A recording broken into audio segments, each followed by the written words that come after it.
Shruti Sharma? Yes. Yes, please take a seat. So, Shruti, tell the panel about yourself, your academic qualifications, your work experience, if any, and your main hobbies, very briefly. Okay, sir. So my name is Shruti Sharma. I have been a student of history. I was born in Bijnor, educated in New Delhi.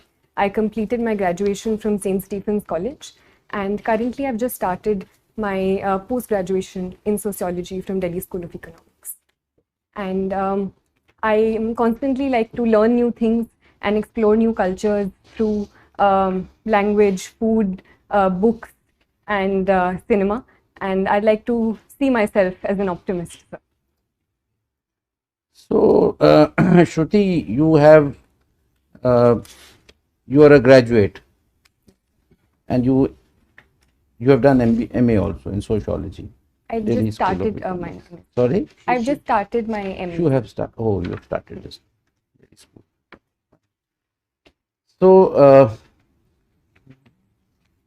with the Stephens, in your background, and with the Delhi School of Economics, both are so internationally known institutions. I do not know what you had in mind initially, but why civil services? So there are a number of reasons why I want to pursue this profession. Firstly of all, sir, I believe that I have had a certain privileged background, and therefore I always wanted to do something in which I could give back to society in some way and bring about some sort of change in people around me and give other people an opportunity to have the sort of privileges that I have had, sir. Secondly, I believe, sir, that on a personal level, I believe the diversity and the scope that these services provide can be an avenue for great personal growth and an avenue for learning a lot, which it would provide me, sir. Okay. So, Shruti, you are from Delhi.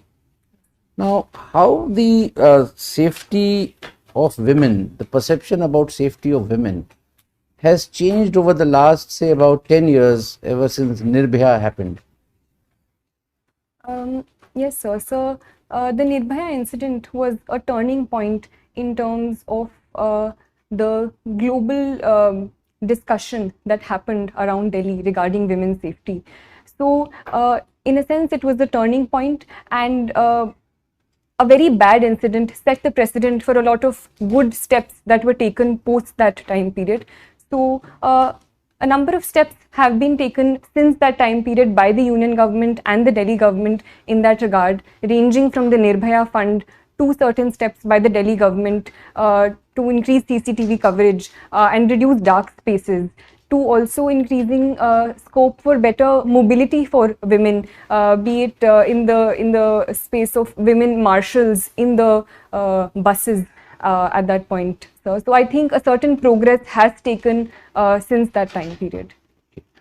Shruti, have you heard of matter going on, Hindu minority status? Yes, sir. So I just recently What is read the in the issue, news. if you can just throw some light? So, in the limited knowledge that I have currently, sir, about the topic, it is about the authority of the state versus the center in deciding the status of minorities with respect to religion. So there have been certain cases, as far as I recall, sir, such as the TMA Pi case, which talked about whether the minority status can be decided on a state level in terms of religious minorities, or it can only be decided in terms of the central government.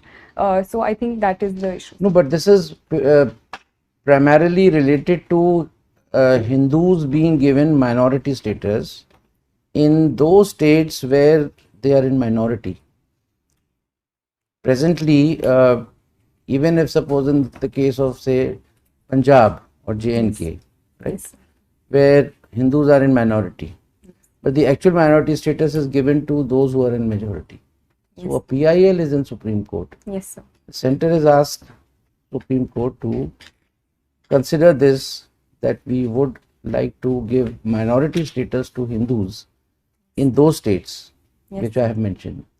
Now, since I have already given you an idea, what are your views about it?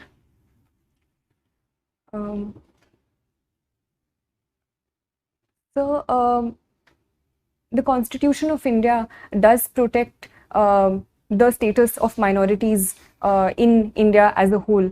And so I believe if for certain purposes and for certain positive reasons, the Supreme Court does decide to give minority status in a particular state to reduce atrocities against certain sections within the state, it can be a positive move. Viren sir?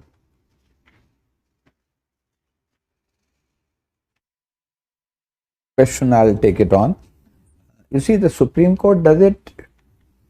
Supreme Court in no way is in a position to stop atrocities. It will only adjudicate a matter in view of the constitutional scheme. What does the Constitution provide? So how do you think it would stop atrocities on minorities, religious minorities at that? So if it can provide in the future a certain safeguards that the minority status can provide and certain special steps that can be taken for minorities in a particular state. Can you give any example when Supreme Court has provided safeguards, laid down safeguards?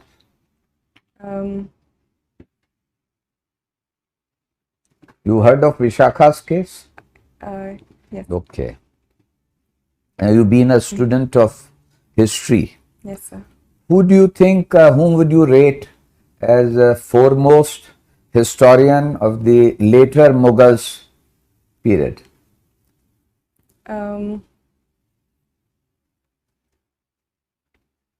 So, Who are later Mughals? so I would say the period after the so-called fall of the Mughals or the decline of the Mughals, so post Aurangzeb, so would possibly be regarded So you as the think later Mughals. Beyond Aurangzeb are the later Mughals? Yes, sir. So which are not considered so high and mighty in the course of their achievements. Okay. Recently there has been a talk. Certain people feel that there is a need to review and rewrite India's history. What is your take on that? So I personally believe that the writing and rewriting of history has been a continuous part and parcel of history since time and forever. And I believe rewriting of history is always a positive step. But at the same time, I believe this rewriting should be based on certain facts that history recognizes and the range of sources that history as a discipline recognizes. So if the rewriting is done in that regard, it can only lead to more positive debate and discussion in the long term. What do you understand by Warsaw Pact? So the Warsaw Pact was a pact signed in 1955 in the context of the Cold War, led by the Soviet Union. It was a security pact formed in the context of the formation of the NATO and an opposition to the NATO, sir. I have another question from history, on history. Yes. What was standstill agreement? Sir, I can't recollect at this point. Okay. In your resume, I found that you took part in parliamentary debates. Now, how are the at school or college level debates different than parliamentary debates? Sir, in college there are a number of formats of debate we participated in, ranging from parliamentary debate to conventional debating to turncoat style of debating, and there were a lot of variations there. The structure of the debate is a 3-on-3 format. So while certain positions were the same, such as opposition, leader of opposition, there was a whip speech as well. But I believe the parliamentary debates at school were on a particular topic. They were more structured and within a certain time limit, sir. As compared to parliamentary debates in the parliament, I do feel that sometimes they are quite long and are not in a point-to-point format as we discussed in school and college. One of your pastime or hobby is exploring word cinema. Now, what is exploring word cinema? What does it involve? How do you explore it? So the reason I chose the word explore is because I am no authority on world cinema, and I like to see and look at movies as they come to me, and as one leads to the other. So ranging from Iranian cinema to cinema of Hong Kong. You are not a student of languages. So other than Hindi and English, what language do you know? Sir, I have tried to learn reading and writing Urdu, so I know the Urdu script. I like to learn a few phrases here and there from my friends who are from different states. So you explore world cinema from subtitles, is it? Sir, I believe world cinema is more than just dialogue. The very vocabulary of filmmaking and cinema, I believe, does not necessarily need language to convey it. Sir. So I think that is my interest in world cinema. And subtitles, obviously, sir, help me understand the story better. Have you heard the term soft power? Yes, sir. What does it imply? So soft power is usually used in opposition to hard power, where hard power talks about a certain military might. Soft power, on the other hand, is the influence of culture and other aspects in increasing the might or the influence of a certain country or power over other powers. So cinema can also be one example of Any other illustration of soft power in context of India? So India's cultural outreaches, for example, yoga and international and celebration of the International Yoga Day across the world can also be an example of India's soft power. Okay, thank you. Well, Shruti, you are from your home district is Bijnor. So tell us something about Bijnor. Sir, Bijnor is a district located in western UP, sir. The river Ganga flows through it. So it is a very fertile state. Sugarcane being one of the major crops of Bijnor, and therefore sugar mills and the sugar industry is also very well developed, with 5 of the most largest sugar mills located here. In terms of historical importance, the place Vidurkoti is associated with Bijnor. There are a number of prominent personalities from Bijnor, ranging from Vishal Bharadwaj in cinema to poets like Dushyant Kumar, to historical figures like Abul Fazl associated with Akbar sir. So it is truly a very rich. What product has been assigned to Bijnor district as a part of ODOP scheme of government of UP? Sir, woodwork and wooden craft, especially associated with Nagina, is assigned to Bijnor. Okay. So what is this Amrit Mahotsav? We keep hearing about Amrit Mahotsav. What is this Amrit Mahotsav? Now the whole country is celebrating Amrit Mahotsav. Sir, the government of India is celebrating 75 years of India's independence through Azadi Ka Amrit Mahotsav, where we are celebrating the Indian culture through performing arts, through our handloom, through celebrating our history. So various steps have been taken under this, ranging from establishing tribal museums to organizing certain cultural events to organizing quizzes related to India's culture on online platforms as well. Okay. So basically we are celebrating 75th year of India's independence. So even after now 75 years of independence and so much of progress on various fronts, still we have a good number of people who are having severe problem of poverty. As per recent data of Niti Aayog and even the international poverty check, we have, I think the number of course varies around 7% to 12% from different sources. What could be the reason why we have not been able to tackle this problem?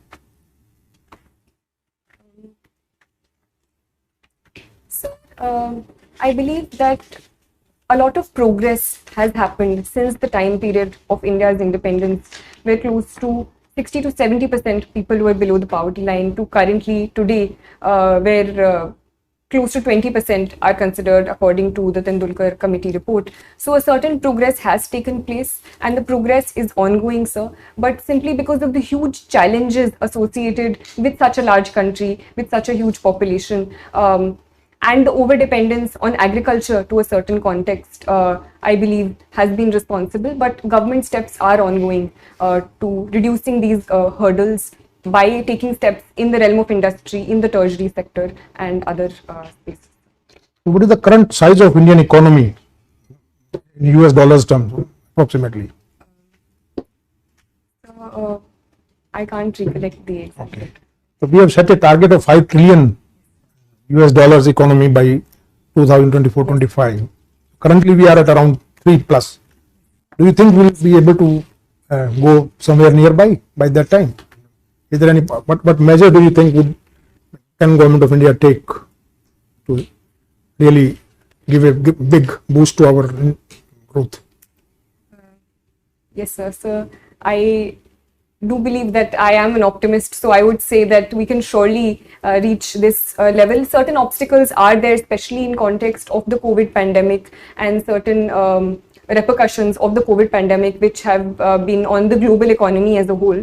But personally, sir, and as per the Niti Aayog report as well, infrastructure is one area where we do need to spend a lot of money in. So the Niti Aayog has said that $4.5 trillion should be spent in infrastructure creation till 2030. So that is one area we need to work on and are working on. Secondly, sir, is the area of industry and manufacturing, which the government has also given a lot of importance to, especially the PLI schemes and Assemble in India programs, which we are encouraging.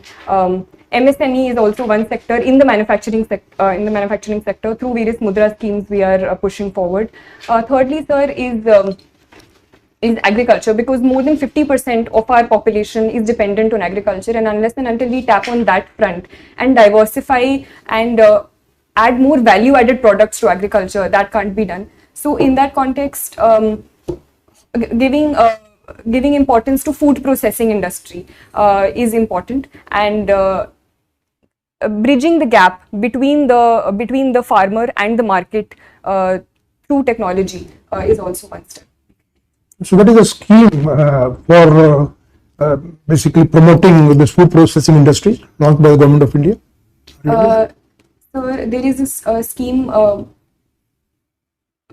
I can't recollect the name, but it PM Pradhan Mantri Kisan Sampada Yojana.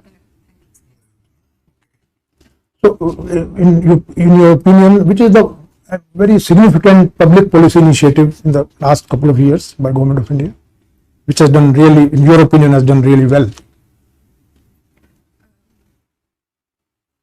Sir, I think in the light of the COVID pandemic, the PM Ayushman Bharat Yojana has been very instrumental in expanding the public health infrastructure across the country and providing affordable healthcare to most sections of the population. So in your hobbies, you have mentioned practicing yoga. So you do it every day, or? I try to. Okay. So recently, one very important development has taken place with respect to traditional medicine. Are you aware? Last 1 week only, and quite something to do with WHO, the traditional medicines. I'm sorry, sir. Because we are establishing the first WHO center on traditional medicine. It has been approved. Okay. So now, as civil servant, what do you think that you will be, with your knowledge, with your experience, with your education, how do you think you will be fitting into that view of civil servant?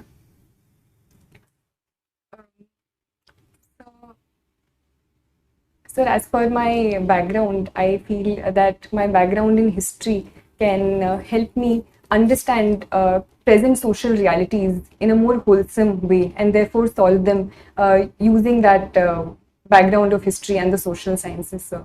So firstly that. Secondly, sir, I believe I think I do have an ethic of dedication towards my work and personalized work ethic, where I'm able to stick to deadlines and perform work in an organized manner. So that I think can help me, sir.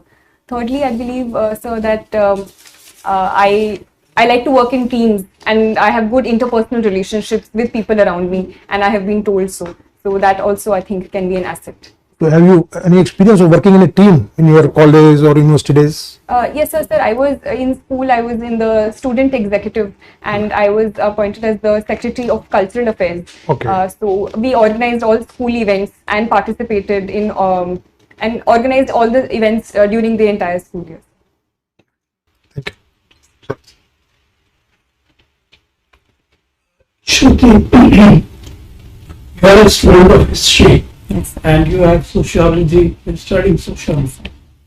What was your optional paper in the exam? It was history, sir. It was history. Yes, sir. Okay. What stand has India taken on the Ukraine war? So Ukraine, so India has taken multiple stand on the Ukraine war. It has taken a very assertive stand in first and foremost condemning the violence perpetrated by both sides. So, and it says that it is bound by the UN Charter and stands for UN Charter and territorial integrity and sovereignty of any nation. It has also been talking to both sides and arguing for and asking for a position of dialogue and diplomacy to solve the war and a complete cessation of conflicts. What is India's voting record in the UN Security Council and General Assembly? Sir, I'm sorry, sir. In the context of the Ukraine war, so India has abstained from any resolutions by either of the two sides condemning the other. Is abstaining meaningful, or does it mean that doesn't mean anything? Sir, in the context of India, I think it is a meaningful stand, and it helps India maintain its strategic autonomy on the issue and upholding its national interest in both cases, at the same time providing itself an avenue for talking to both sides simultaneously and not antagonizing any of them. Do you think India's relations with Russia, global relations with Russia, are also a factor in this decision? Abstaining? Sir, I believe that India has categorically condemned the violence that is happening. So that is a constant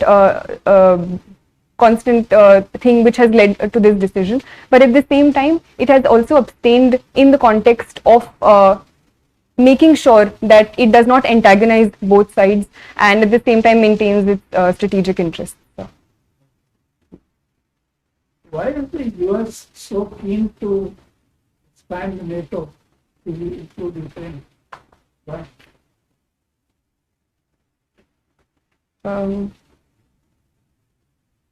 So, in my limited understanding, I would say simply in terms of the conflict with Russia and the antagonism with Russia and USA has been on since the Cold War, and simply in terms of increasing its sphere of influence and is something that the US has in mind, especially after the Crimea annexation in 2014 as well. What did Biden say in his speech in Poland? He came out with the real intention to, what was his real intention in extending NATO, including Ukraine? Sir, I'm not aware about this exact He said statement. we want to change the regime in Moscow. Okay. It's a regime change. Okay. And Russia is the real time. Okay, second question. You must have read about the partition of India. Yes, sir. In your view, who was responsible for partition of India? Because different people are saying different things. Some are saying Jinnah was responsible. Some of our own stalwarts are saying Nehru and Patel were responsible. In your view, who was responsible? So, So the unique thing about history is that we never get very direct answers in any case. So there is always a conflict of interest. And I personally believe it was a sum of many things together which led to the partition. And it was especially the political developments which happened in 1946 and 1947 due to the political violence and the violence which happened in Bengal and Punjab during that time, starting from the Direct Action Day, as well as the role of certain politicians such as Jinnah, and the political mobilization that happened after that, which ultimately led to the partition, along with the role of the British governments. Who was the person or the party responsible for demanding the partition of India? Sir, it was the Muslim League led by Jinnah. Masters in sociology. Okay. So tell me, is an individual shaped by society? Yes, sir. Sir, I do believe that an individual, right from his or her birth, is constantly shaped by the society he or she lives in. Okay. Okay. What is your view on taxation on digital currency?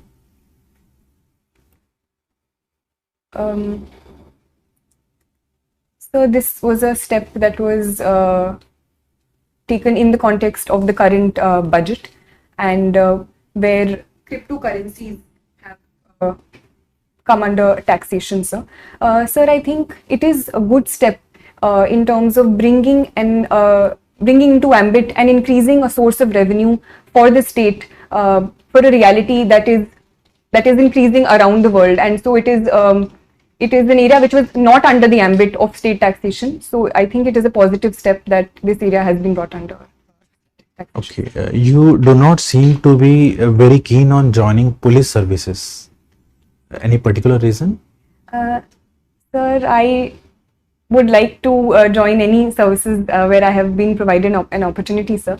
But since I was provided these options, as compared to the other services above it, I personally feel that I am temperamentally more suited for the other services, and I've talked to other friends, and it also involves arms training, and that I would personally be less comfortable with, but I would be overjoyed if I get to perform in the services, and I would do it to the best of my abilities. Thank you. I pass on to Chairman, sir.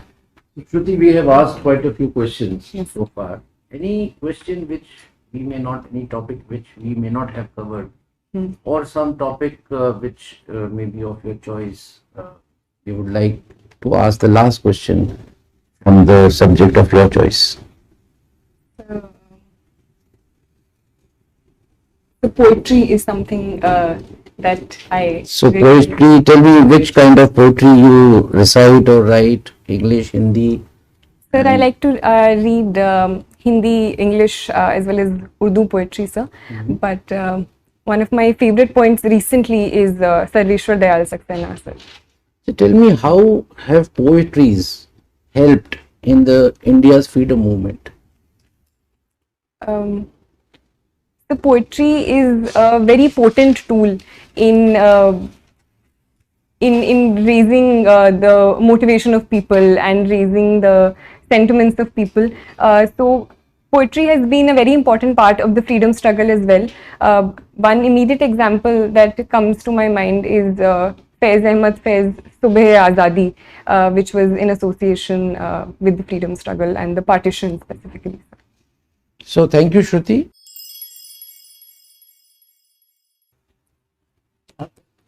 So Shruti, we have good 10 minutes for feedback. Our strong point is that we give, so long as you say that I don't need anything more to know, we will not let you go. Okay, so give your own assessment about how your performance. Sir, I think my performance was okay, sir. There were a few questions that I feel that I could have answered Like? better. So there was a certain question about Ukraine and Russia, where I felt I was repeating myself, so that I But thought, we didn't feel it. okay. What else? So there were a few things I couldn't recollect, like the standstill agreement and things that I think I should have answered, like the Biden speech, as well as a factual question asked by Sir. So there were certain things which I should have known about the yoga and Okay. WHO, which I couldn't recollect at that. Right. So Shruti, the panel's assessment is, one or two questions not answering, not knowing the facts, really doesn't matter. Right? Basically, a test of personality rather than your knowledge at this point in time. Now you were excellent. Your performance was very good, and I would say flawless. But it's always good to identify a few loopholes. Some of them you have identified yourself. So not referring to the answers that you could not give, especially knowledge related, but I will certainly point out your little weakness on the current affairs. Yes. You had not read the newspaper of yesterday, today, and that is why you did not know much about the Hindu minority status matter. Otherwise, you would have, just like other answers, you would have very fluently, you would have answered this. Yes. Number two, we were slightly amazed that when the esteemed member asked you about the how much $1 trillion economy India is, you were just blank. And when he again asked another related question, then you were, you were so fluent and thorough in all the matters, So what made you just keep quiet on that question? Sir, I'm not very good with the facts, and so No. I think I need to brush up on. No, that's okay. So my advice to you is, generally the facts are not asked, right? However, certain macro indicators you're supposed to know. अब कल आपसे कोई पूछे GDP का क्या होगा, sir वो fact है ये, तो फिर ऐसे तो एवरीथिंग इज अ फैक्ट. सो अब फैक्ट में होगा कि कुतुब मीनार किसने बनाया, ताजमहल किसने बनाया, और कितने वर्कर्स लगे थे ताजमहल में, ये तो नहीं पूछेंगे. But these are broad indicators, inflation, GDP, how economy has gone down up to what was the negative GDP that we registered during the COVID and all. These are things which you're supposed to know.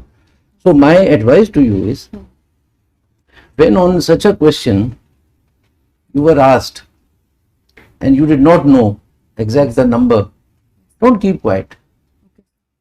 Sir, I am not able to, as you had said in many other questions, I am not able to recall.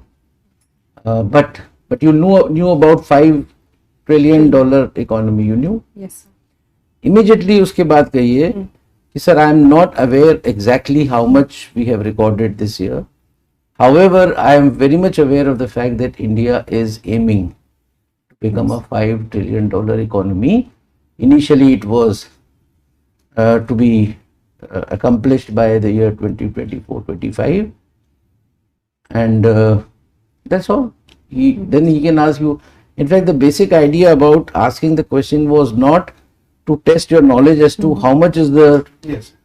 It was basically to know, because if you are not able to answer the first question, he need not go into the details. No point in embarrassing the candidate by asking a question again and again जिसके बारे में आपने पहले ही surrender कर दिया. So have you understood? Yes, sir. If you know a little bit about it, you can always say, sir, I'm sorry, exact, I do not know. Then he may say, just guess. Now, that also would not be done. But even you cannot say somebody, I was told in the mock interview that you will not ask such a question. You can't. इसका जवाब तो देना ही है. कई बार hazards भी आ जाते हैं. जी sir. But there are certain norms, rules, but there are certain hazards, which are away from the norms and rules that you have to be prepared for. Thirdly, your first question about giving back to the world. You mentioned 2 points. Yes. Giving back what I have accomplished, the privilege. Now, what privilege? You are just 24 years old.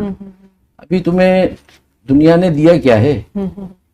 right? You can say when you are at the fag end of your career, maybe people like us who have retired, we are giving back to Chair Academy, our experiences.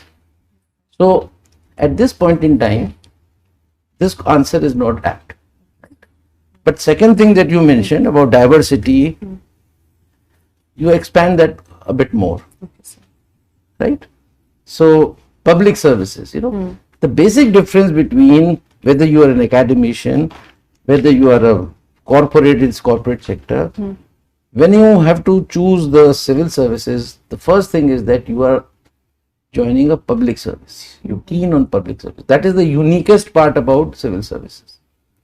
तो public services में कई बार ये भी पूछते थे, public service करनी थी तो you should have become a leader, political, you should have joined politics. Yes. Somebody can ask you. So you can, find an apt reply to that, but वो पूछेगा नहीं ज़्यादा. So these are the 2-3 things which otherwise in terms of communication, in terms of your body language, in terms of your confidence, in terms of your fluency and the use of words, Shruti, I must say that you selected such rightmost words, to explain your point. That's your strength. So we have assessed you as 70%, which ours is the highest. So you have begun with a good note in the morning, and any questions if you have. Yes, sir. I wanted to ask one thing also, which sir asked about the IPS. So, do you think I can give that answer, or is it Get the right appropriate? answer. Yes. Please. I share everything which the chairman has said. I myself am particularly pleased that you have given the foreign service as the second choice. You are the first candidate who has not given it as the third choice. Yes, sir. And but if you have given it as your second choice, Yes, sir. then for issues like Ukraine, you need to go a little deep into that. Okay, sir. Okay. So that is what I would like to say. Selection of words was mentioned, and that is a skill, and one of the essential skills required for a diplomat. Yes, sir.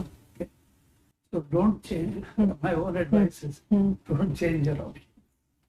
I'm joking. Okay. To you. Please. So once I wanted to ask sir, what would be a good answer to the question where you asked about is Russia one of the concerns why we have abstained? Russia is the concern, which is the main concern. Yes, sir. Because the US has been putting pressure on us Yes. to vote with them. We have resisted that pressure. Why? Because of Russia, because of our dependence on Russians' arms imports, which are very important for us. So, as you said, national interest is the most important thing. So, our national interest is to stay neutral in this. But should we, in any case, I think it is an unjust war inflicted by the West on Russia. Yes. You don't have to say so many words, but most of us in Delhi, the foreign service community, they see it in these terms only. So it is you are also on the right side of history. Though your Western media will tell you that why is India not voting for us, this and that. But if you ask this question, then you say because of our national interest, because we import arms. And at this point with China on our border, one side, the arms, we need spare. Okay, sir. Yes. Anything else, Shruti? So you were saying something. Sir. No, Shruti, I was telling that the question about the why IAS, why not IFS. Normally it is not asked. This is again in that hazard category. And if it is asked, and the reason why it is not asked, that the interview board doesn't want to give any particular importance to any service. That's one. Number two, the perception of the candidate should not be like this, that this service is superior, this service is not so superior. You haven't got into any service. You can get anything, so why should you get disturbed about it? in case somebody asks, like it was asked today, the best thing would not to compare the services, which you did not, and take it on yourself. Sir, I am best suited. I thought my personality or my not even liking, I'm more suited for, or I'm not suited for the Indian police service, which you said. Without criticizing, sir, a lot of foreign, this is a lot of traveling, I want to be in India, this, that. Or my father said this, mother said this, no. Just take it on your own. You are more, I think, suitable for this particular service. So I thought that I'll do justice with that service if I get it. It was the word temperamentally, which is a fact. It's not like me. And temperamentally not suited to the Yes, sir. Yes. Right? Thank you so much. Thank you, sir. All the very best. Thank you, sir. And if you have done your means, Shruti, we are anxiously waiting to see your name in the list, final list. Thank you, sir. Yeah.